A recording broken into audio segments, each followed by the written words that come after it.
Conscient Podcast, episode 157. The Sonic Research Group at Simon Fraser University. Part 1.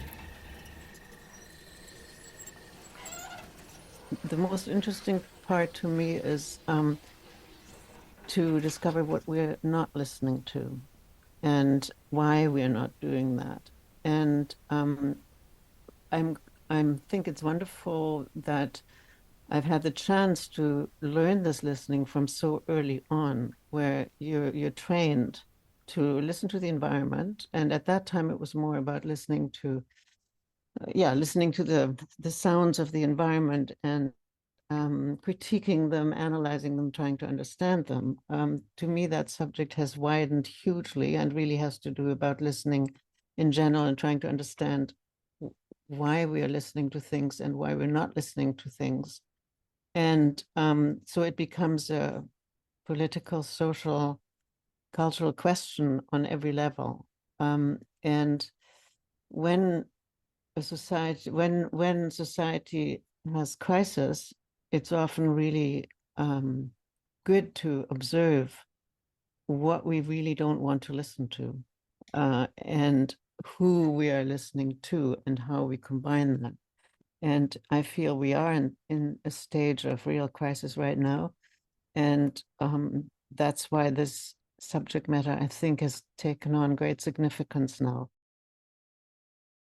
This is a special episode of the Conscient Podcast. I'm with colleagues and friends from the Sonic Research Group. It's a group of acoustic ecology researchers, activists, artists who get together every 2 weeks and talk about our practice and our sound studies and the things that interest us in and around the field of acoustic ecology and soundscape studies. Today, I have the privilege of having 5 of my colleagues join me on a conversation about the theme of this year's podcast season, the 5th season, preparing for the end of the world as we know it, and the as we know it part is really important, and preparing for or creating the conditions for other worlds to emerge. That's the challenge that I've given myself and my guests this season.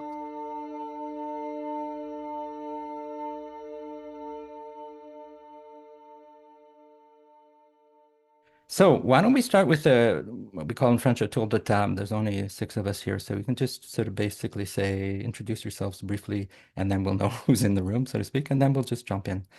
And I'll ask Milena to start, because you're the leader of this group, and you're a prof at Simon Fraser University, I know that, but what else should we know about you? Ooh, what else should we know about me? Yeah, my name is Milena Drumeva, and I've been working at SFU for a long time, and in my current position for also a long time. Yeah, I've been trained in acoustic ecology, and this has been a really fantastic group to work out questions, contemporary questions of sound studies in Canada, globally, acoustic ecology. Questions about field recording, ethics, decolonization, climate change, of course, and all those, and in all of which things I have a keen interest in. Right on. But I'll leave it at that, and maybe I'll call on Julie to introduce herself next. Thanks, Milena and Claude. Yeah, really happy to be here. I'm Julie Andreev, and I'm an artist. Coming from a visual art background, but I am focusing mostly now in sound art, and it's informed by acoustic ecology and also working within natural locations and working with the sounds of more than human life. And I'm really intrigued and excited to be working with Claude on this excellent and important topic that we're discussing today. Yeah, good morning. I'm Barry Truex, Professor Emeritus in the School of Communication at SFU. I originally came to SFU to work with Murray Schafer and the now famous World Soundscape Project, and I continued his work after he left in acoustic communication, and I was also jointly appointed with Contemporary Arts in terms of electroacoustic and computer music as my role as a composer. So my entire career has been involved in with sound and its broader implications in terms of environment and society and media and the arts. And it's been a great career. Hi, my name is Aaron Lee Rosenbaum. I'm a professor of music technology at Laval University in Quebec City. I'm also a composer and probably the newest initiate to the whole area of all our friends here today of acoustic ecology. And basically, I was introduced to it during a visit to Simon Fraser, working with Barry during my sabbatical in 2017. And ever since then, I've really, it's kind of inspiring, and I've been wanting to make sure that my art and my teaching aligned with the larger, the values of acoustic ecology. And so I've been joining this group in CASE, the Canadian Association for Sound Ecology, in that endeavor. Thanks for having me on too. Hi, Claude and everybody, and thank you, Claude, for this initiative. I'm Hildegard Westerkamp. Like Barry, I've been at this for many, many years, since in my late 20s, and was quite involved with the establishment of the World Forum for Acoustic Ecology and editing the Soundscape Journal. Meanwhile, also composing, and currently I'm just really thankful and grateful of how much how much people are beginning to think about the subject matter of acoustic ecology and listening to the soundscape, and how it seems to be of great relevance to everyone. And I'm very grateful for that. It makes me a bit too busy at this age, but it's wonderful. Well, there are a number of our colleagues in this group who are able to come today. They're either students or teachers or working. But we decided to make this a two-part conversation. So today we'll start talking about some of the questions I've raised and the issues on the table. And then we'll have another one in a couple of months with hopefully a different group or all of us to go further. Because, you know, for me, it's a real pleasure to talk about acoustic ecology because I've trained in that, at least in music. And it's a field that cuts through so many other practices and art forms and disciplines. Sound permeates pretty well everything. And so it's interesting to talk about listening in relationship to complex issues like climate change. You know, how can something as important as listening actually play a role in addressing those issues and finding, you know, I don't try not to use the word solutions because it sounds too simplistic, but path forward and both anticipating what's coming, especially the things we can't change, but the things that we can change on the short, medium, and long term.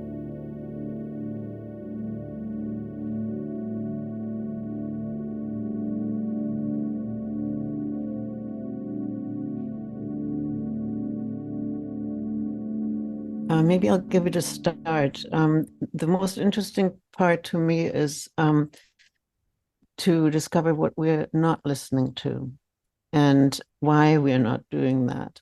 And I think it's wonderful that I've had the chance to learn this listening from so early on, where you're trained to listen to the environment. And at that time, it was more about listening to the sounds of the environment and critiquing them, analyzing them, trying to understand them. To me, that subject has widened hugely and really has to do about listening in general and trying to understand why we are listening to things and why we're not listening to things. And so it becomes a political, social, cultural question on every level. And when society has crisis, it's often really good to observe what we really don't want to listen to, and who we are listening to and how we combine that. And I feel we are in a stage of real crisis right now. And that's why this subject matter, I think, has taken on great significance now.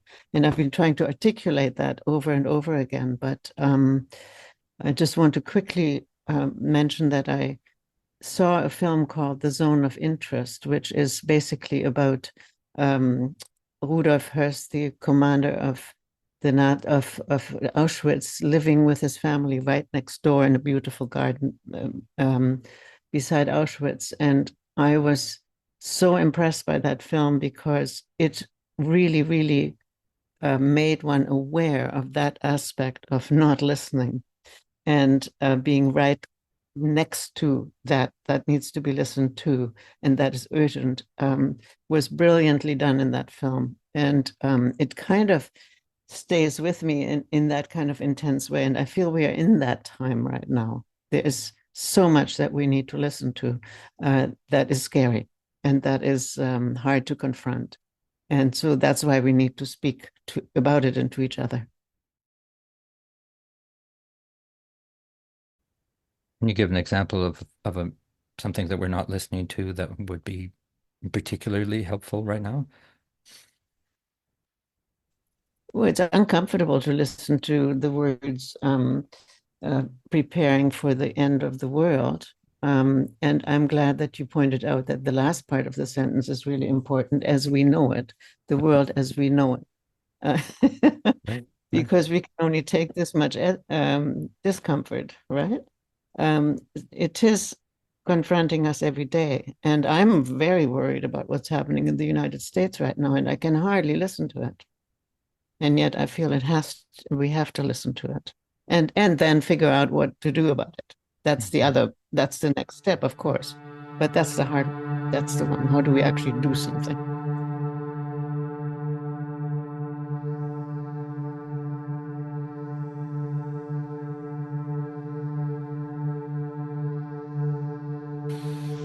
Maybe, Claude, I'll take up one theme. This is Aaron. I'll take up a theme that Hildy mentioned about, and your question follow up, which is, what is it that we're not listening to that we should be listening to perhaps better?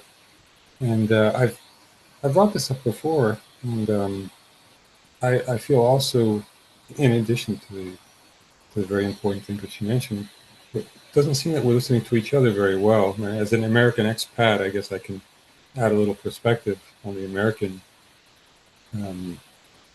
condition. It seems that what I brought up before, I should get back to it just to clarify. I've said that I think it's really important for people with different opinions to sit down and talk to each other in a civil and open way, even if the opinion seems complete anathema to what you believe in. I think it's important nonetheless to have a discourse, and I think that's one of the primary ways that we can. And I really believe, I'm perhaps naively optimistic, that we can find some common ground, and then build a foundation for going forward together. And so that's what I think is really happening in the United States, especially. There's a strong polarization of people. I'm aware that it's happening in Canada as well. I've been here for a while now. I've had the opportunity to observe it. But I think that's quite important. Rather than simply denouncing one side as whatever adjective you like, to try to find some representatives of that side and sit down to really share what it is that drives you. Because I guess I believe fundamentally that we have much of the same desires. We want love from the people who are close to us. We want to build certain relationships, foster family, foster certain kinds of beliefs, albeit perhaps different beliefs in different forms, but maybe the same essential belief, believing in some kind of, whether it be a larger power or some sort of intelligence. But these are things where people can find common ground, and I know that's a really large topic for listening, but I think it's really fundamental, and I think it should be reminded, especially in the media today, where it's, like I said, very everyone's pitted against each other into subgroups, and then further subgroups and further subgroups, to the point that people call for silencing the other person instead of hearing them. And I think that to me is a theme I'd like to just bring up to follow up on that.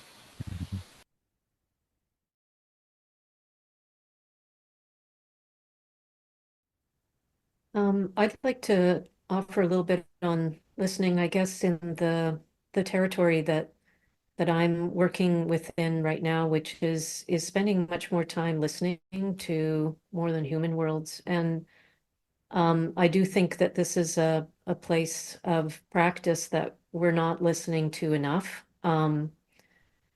This is Julie, by the way. A couple of things that I want to just say with regards to that is that, I think what Aaron is saying is I want to expand on that a little bit in terms of what we owe decolonization.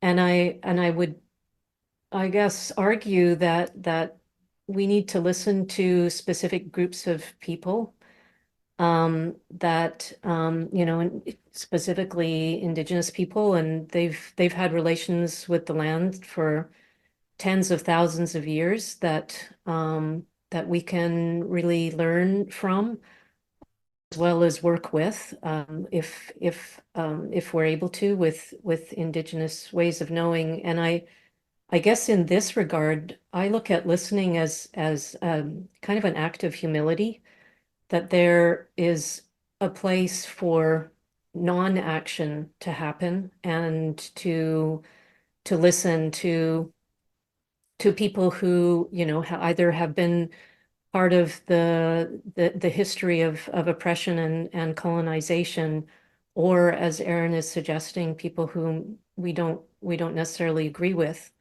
But giving space for non-action, but this kind of active listening. So what I mean by that is this: not to rush to have to necessarily feel compelled to do something, but to sit within this space of listening and receiving knowledge, and hopefully transforming that into wisdom to act further. And I'm also speaking from a position of, I teach at Emily Carr. I'm an associate professor in the School of Art, and teach in New Media and Sound Arts. And I know that my students are really, they have, when they engage in this kind of listening practice, I feel like they have an understanding that a way to move forward in the world is through this act of receiving and responding with care, that I think listening can really play an active role in.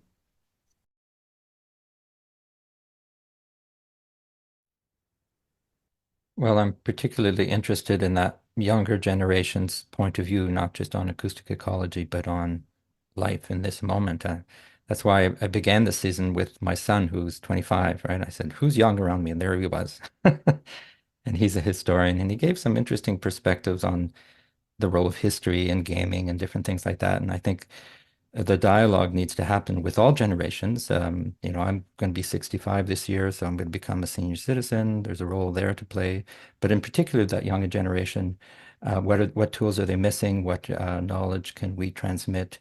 How can we get out of the way? There's lots of things that we, the older people, can do for the younger generations. That's quite unprecedented, right? Because we've never been in this situation before, and there have been crises in the world, but not this sort of pluri-crisis, these layered existential crises that are threatening all generations' future forward.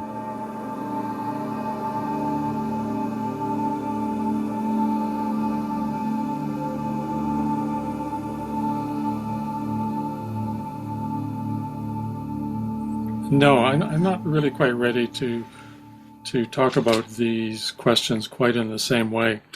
I'm not sure I can contribute something different. I mean, obviously the concerns about the world, I wouldn't put them quite so apocalyptic as in your premise, but still they are extremely serious. And some of us of the older generations have remembered previous almost seemingly insurmountable things. I remember when everyone was worried about nuclear war back in the 70s, for instance, 60s and 70s, right? And it had that same kind of urgency. I don't think there are really clear approaches that are necessarily going to work. I mean, Hildy has rightly suggested that listening and understanding what we're not listening to, but we're talking about things that have defied any sense of truth, the value of truth and knowledge and science and logic. We're seeing those challenged. That's at a more basic kind of level, that the normal way that you would sit down and have a reasonable, rational argument is if everyone was respecting the value of truth and knowledge and facts, right? And when that gets challenged, the whole democratic process is being challenged as well. So I don't want to be overly alarmist, because I don't think we're well equipped to be trauma counselors or anything like that. But I do believe that sound, as one of my prescient colleagues said, where does sound lead? And so what starts off seeming, it's kind of peripheral, sound is just a peripheral aspect of existence in the environment. Those of us who have studied it most of our lives are very aware that sound can lead not to everything, but to a lot of things that go beyond the mere physical presence and sensorial presence of it. So I do believe that we have something to offer, and some of us have spent most of our lives trying to make that happen with younger generations, and knowing that we can't control what's going to happen, but simply planting seeds. As educators, I think it's a metaphor that appeals to educators among us for that. But we also have to recognize that there are extremely powerful negative forces going on that challenge the basis of society, and I guess the political thing is rules-based order is the kind of cliche that goes, but it's actually quite true. So I do think we have to concentrate on what we know best, and the sense, for instance, of mindfulness is a subject about sound that I am increasingly I feel free to use, and that it captures the essence, a certain essence of listening, and we can certainly hold on to that. But I'm loath to proffer solutions or even path forward other than to say that we should keep emphasizing the positive role that sound and listening can have in our lives, and then hope for the best.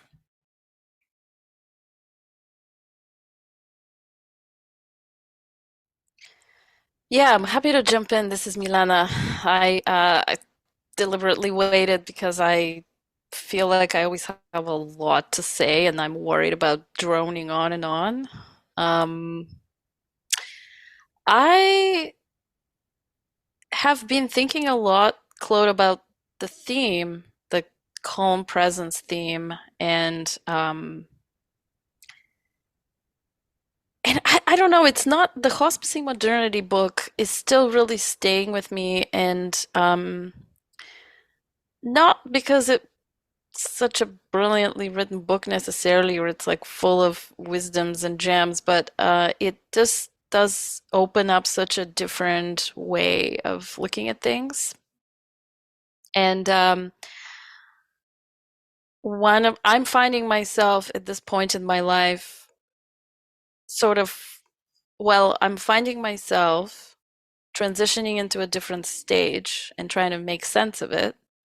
I am not the young person. I haven't been the young person for some time now, but I was. I was at one point. But I'm also not a senior. I'm not a sage. Um, I'm not an elder. And for me, one of the things that really resonated in Hospicing Modernity was the Cree legend or story about the mountains, the Baby Mountain, Warrior Mountain, and Elder Mountain. And There's four of them. four of them. Which mountain am I missing? There's one in between there, sort of In between. Yeah. But anyway, yeah. Just so Yeah, people know, you're talking about a book by Vanessa Andreotti and the Gesturing Towards Vanessa, that's Decolonial right. Futures Vanessa Collective. Machado de Oliveira, or That's right. otherwise known as Vanessa Andreotti, That's right. who Yeah. wrote a book called Hospicing Modernity, in which she advocates, I think, for what you're talking about, this calm presence. And what resonated for me was this an increasing unease, and Aaron and I have talked about this. I feel like this increasing unease with the contradictions that are happening, like people feeling very oppositional, social media really inflaming that lack of dialogue and lack of listening. And I mean, even Julie, what you said about we do need to be listening, but to particular groups, I feel like the reality of what is happening is there's certain spheres where we're like performatively listening to very particular groups and to no one else. I mean, not in like a really cohesive way. And then there's other groups or other spheres that are completely not listening and completely erasing or silencing the voices of these, whatever you want to call them, equity deserving groups that require reconciliation, rectification. So there isn't, things feel out of balance in a way that unsettles me. I feel like it's a really challenging time to be on. Where I would place myself is on Warrior Mountain.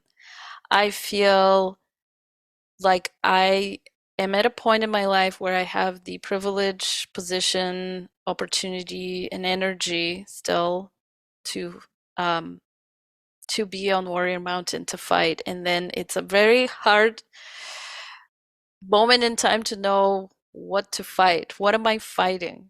Which monsters in the closet am I fighting? It's not clear to me.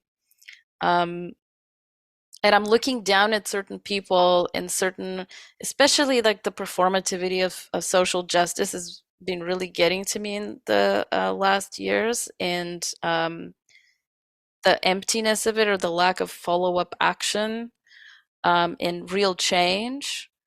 And I'm starting to see that as, baby mountain activity. The like modernity kicking and screaming that Vanessa Andreotti talks about. And the proliferation of these critical disciplines that, critique the status quo, she says, are all actually offshoots of modernity and of this world as we know it, and of a world that is on its way out, in fact. So none of them feel germane, none of them feel like productive, like we're really gonna get somewhere here. We're dealing with just a real colossal climate change. We're dealing with unpayable, and I'm quoting someone here, I forget her name, but we're dealing with unpayable debts. The debts of colonization, the debts of slavery, the debts of oppression, the debts of patriarchy. We're dealing with unpayable debts. So how do you deal with that? Where do you step in to a new way of being? How do you imagine that? So, I mean, how do you escape the sort of neoliberal proliferation of things that appear to challenge the status quo, but actually are totally still part of the status quo? I'll stop there, maybe in case somebody has a retort. Just to clarify, you mentioned the Calm Presence, and that's a newsletter that I've started on Substack that's more about commenting and trying to bring practical information into people's lives in very short chunks, because I know people are overwhelmed. I am myself, but I make an effort to go into the darkness, so to speak, to learn and to feel my way through it, and then to share some of it back.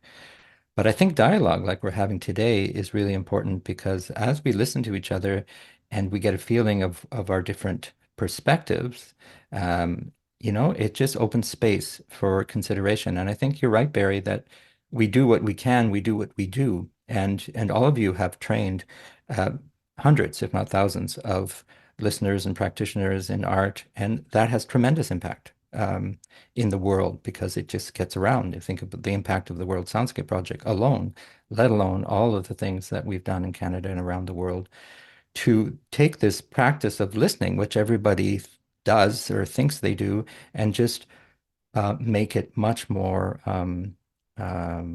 comprehensive and extending out to many, many, many different ways of being and doing around the notion of listening.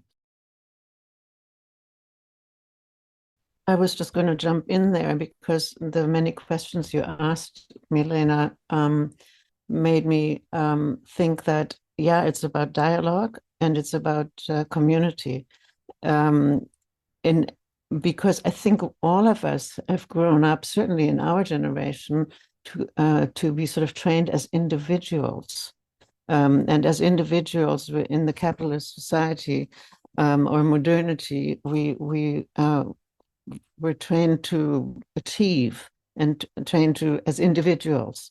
And I think that is something that has taken a while for me to get that out of or try to get it out of my system to really understand what does it mean to have dialogue and what does it mean to be in community. And when we've started to build a more international network to the World Forum, that was a really big challenge, but it was also really rewarding because we had new kinds of dialogue. And so the sense of community that I think has been undermined a lot through the corporate world and through efforts of modernity, that we need to almost rediscover that so that we have the courage that, like Aaron said, that we sit together with people who are on a completely different planet and try to exchange with each other. That's not easy. So to find community, but also not in the sense of the social media where we end up in a bubble, but where we actually burst the bubble and try to converse among communities. That seems to be really important. And by the way, I can't help myself to mention, while you were talking about the calm presence, your cat in the background got up and stretched and found a better position. I thought that was a really perfect contribution to everything's interconnected. Well, that's really helpful, Hildy, to also to give a bit of historical context that people did come together in 1993 and before and after to work together, to cooperate, to create communities regionally, nationally, internationally. And it seems to me that the future of the world is going to be in that regional sustainability piece, because the globalization and that will fall apart, or will at least not continue to be the way it is now. And so people will have to be dependent on each other and listening to each other regionally to survive.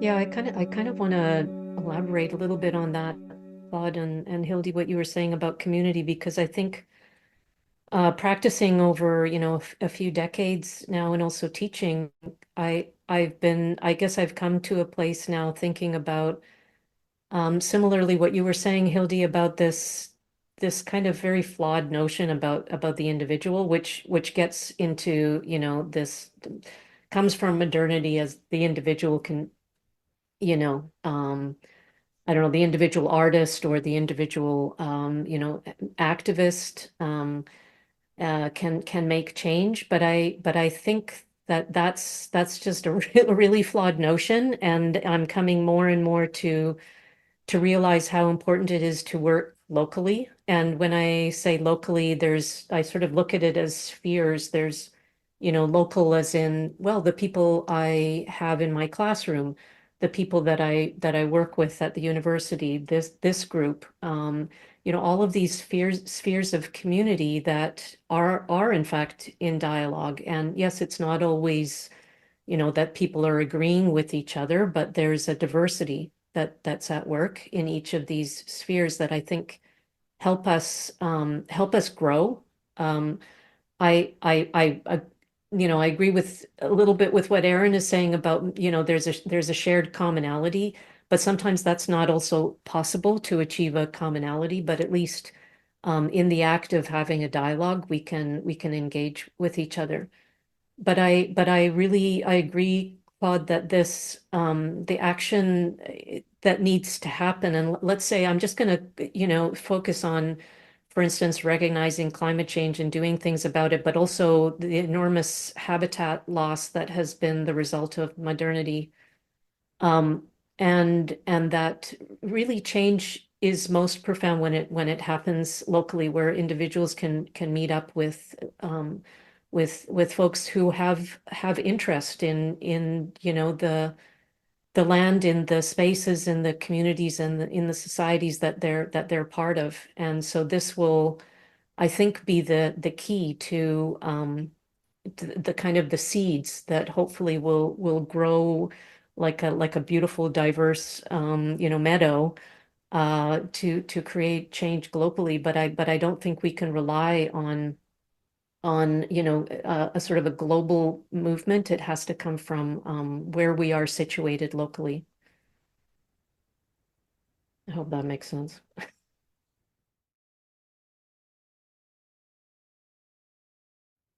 It does, and the issues of climate refugees, people who won't be able to live in certain parts of the world, will have to be integrated in those localities, right? Especially in Canada with the landmass that we have.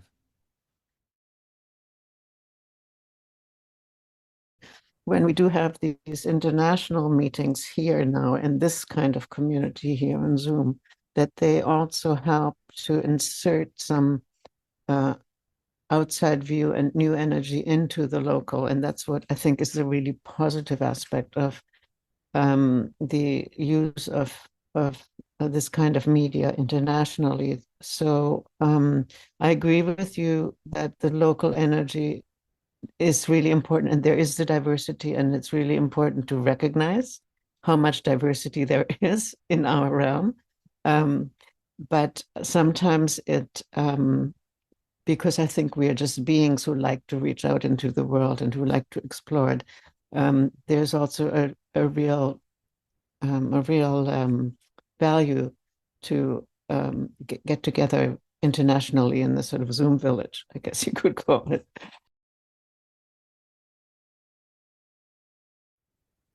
Yeah, I was just gonna jump in to say something on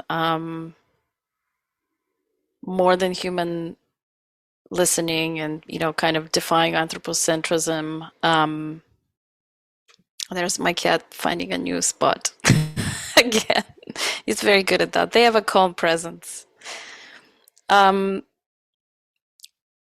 Yeah, the reason why I'd say I'm in Warrior Mountain is because I'm finding myself constantly like ragey inside about things. Like I don't have the calm. I'm not at the calm place yet.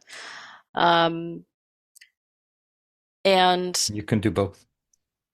yeah, no, I am trying to meditate and I am trying to accept. I think, the calm presence is about, accepting what Barry was saying, like accepting what we each have to offer, what Vanessa Andrizati calls, what our medicines are, our specific gifts that we have to offer.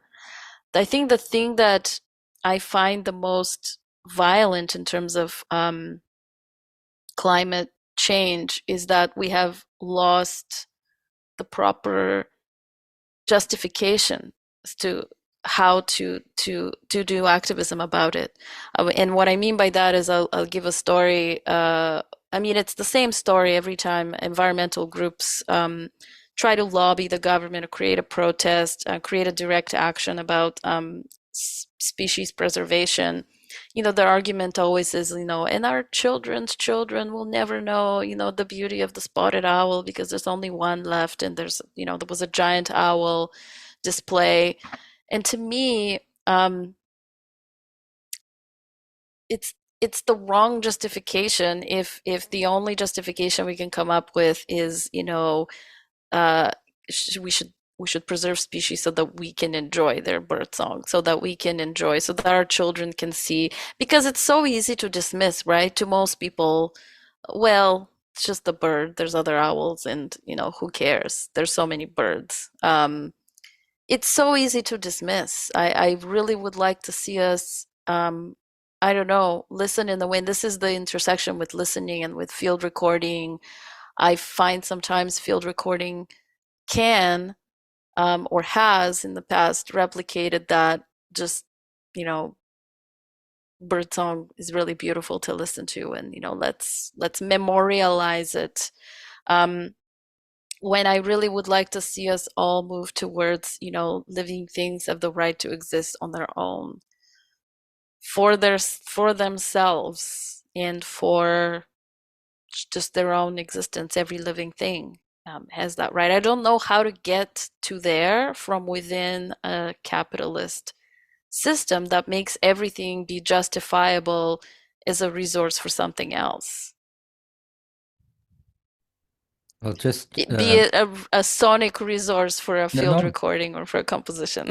Well, we're getting into the ethics of field recording, and we won't have time to go that in depth. But just this week, I recorded a professor at Carleton, Siobhan Angus, who wrote a book called Camera Geologica. And she talks about the history of photography and its relationship with extraction and minerals. And it made me think about sound, about all the materials we're using today, the labor that was involved to create them, where they're archived. That's an issue that we tend to take for granted, that the technology's there, we can use it as we wish, there's clouds and all that. But it's not like that. They're very resource intensive. We should be much more careful and respectful and relational in the way that we relate to the materials that we use, which is a new concept for me anyway. It's like, how do I relate to my phone or, this and that? But I think that's part of the listening part, is slowing down, being connected to those things around us, not taking them for granted, thinking of them as living beings, which they are in their own way, and then just changing our mindset, saying, well, I'm not going to live the way that I was brought up. I'm going to change.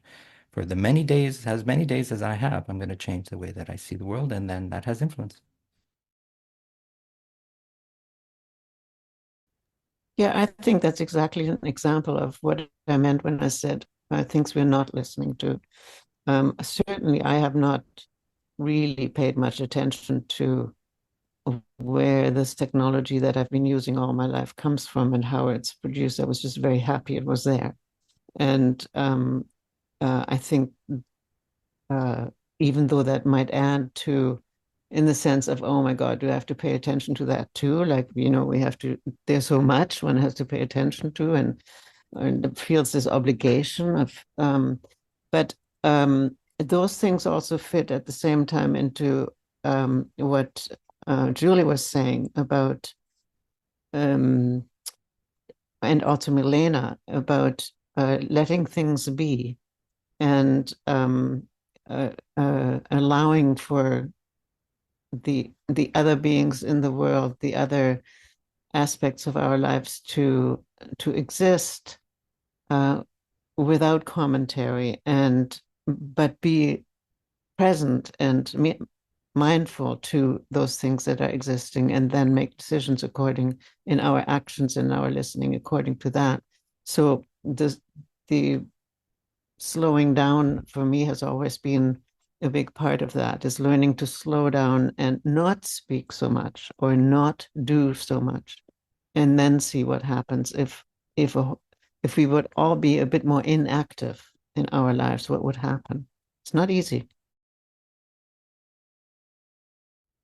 Yeah, I think that Hildy, that I guess the concept or the practice or the motivation I brought up earlier about decolonization, I mean, that doesn't only apply to settler relations with Indigenous people and colonists kind of attitudes, but it also is a reflection of the larger problem of modernity and resource extraction and colonization against the more than human world. And so to me, decolonization is not only in relation to our relationships and communities with Indigenous people, but also with more than human life.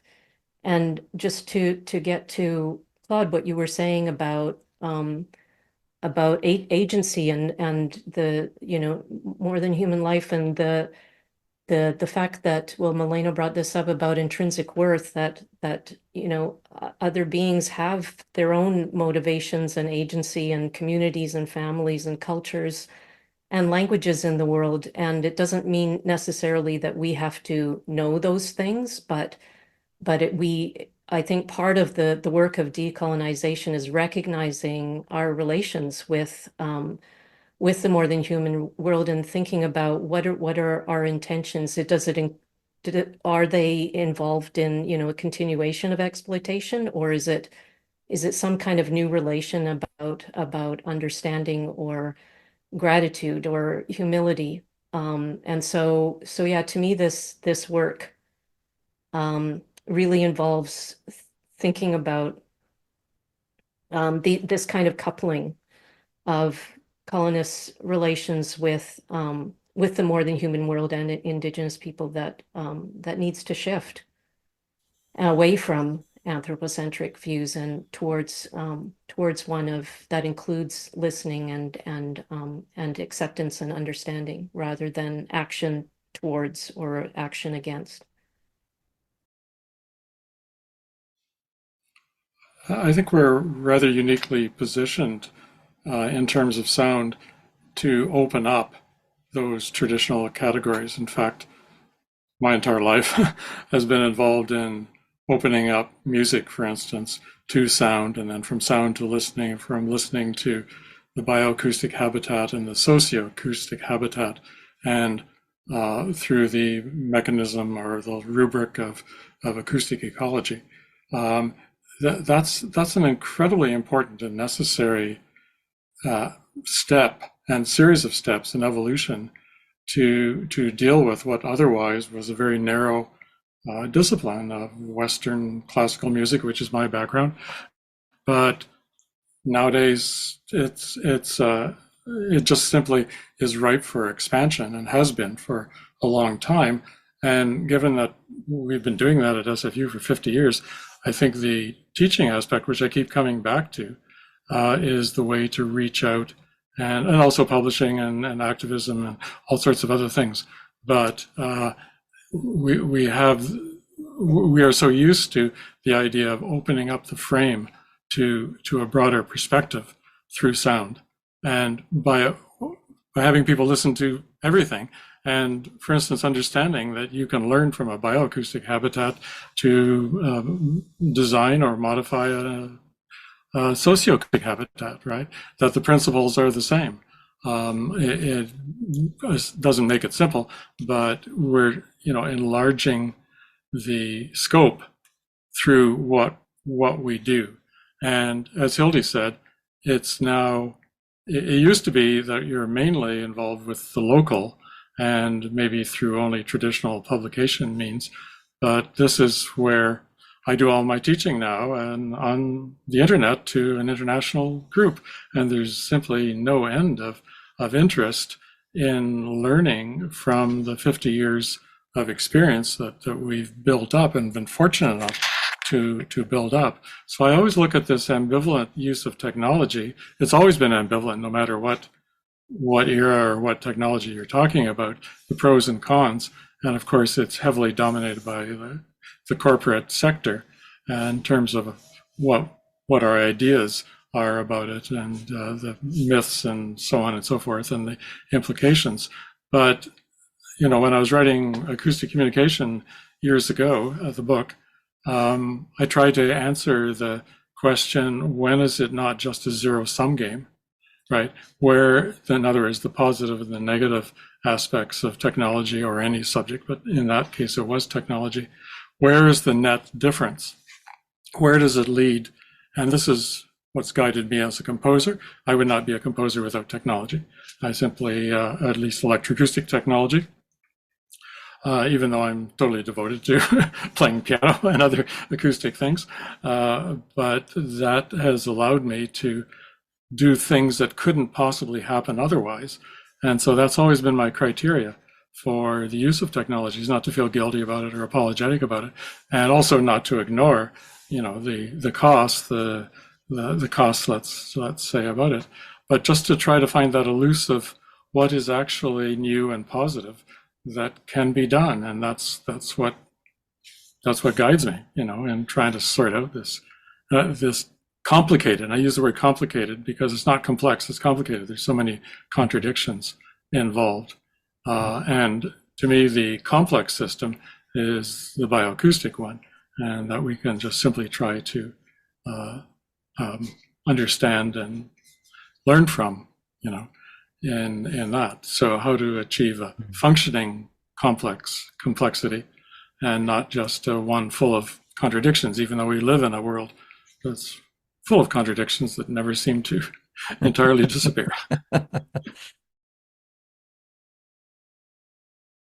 Well, that's very helpful, Barry. Well, I hope so. Yes. Well, let's see. You've been around and you've walked your talk for a long time as well, which I appreciate.